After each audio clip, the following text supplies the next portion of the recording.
la Nouvelle Gauche. La parole est à Hervé Solignac. Merci Madame la Présidente, Monsieur Pisani-Ferry, mes chers collègues.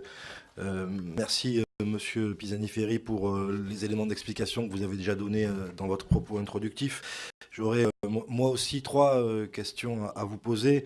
Le montant total de ce grand plan d'investissement à hauteur de 57 milliards d'euros intègre des crédits du troisième PIA programmé l'an dernier. Est-ce que vous pourriez, évidemment, de manière succincte et très résumée, nous faire un bilan rapide des précédents PIA? C'était ma première question. La seconde question portera, comme pour la plupart de mes collègues qui se sont exprimés avant moi, sur le contenu de ce grand plan dont on sait que, de par sa densité, il est difficile évidemment d'être aussi exhaustif, mais pourriez-vous rentrer peut-être dans le détail des bénéficiaires, des priorités? Des questions se posent naturellement sur les modes d'énergie qui pourraient être soutenus ou pas, éolien, photovoltaïque, biocarburant, se pose la question du stockage également.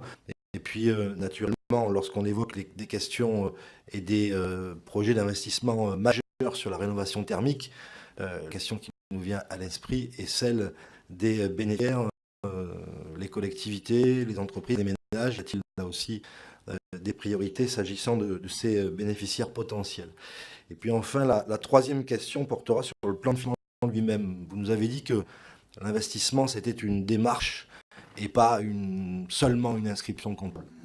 Certes, néanmoins, nous avons même la responsabilité de voter le budget de la nation, et même s'il s'agit d'une démarche, la question se pose de savoir comment vont se mobiliser les 24 milliards d'euros qui aujourd'hui constituent de nouvelles dépenses budgétaires. Et donc, je voudrais savoir quelle est la méthodologie de travail qui va prévaloir pour l'inscription dans chacun des ministères concernés de ces investissements et de ces financements qui, encore une fois, sont nouveaux.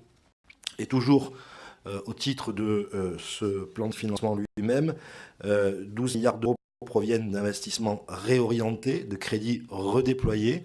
Vous avez très succinctement évoqué ces crédits redéployés. Pourriez-vous nous préciser quels sont ces investissements qui sont réorientés? Je vous remercie. Merci beaucoup. Et enfin, la France insoumise, la parole est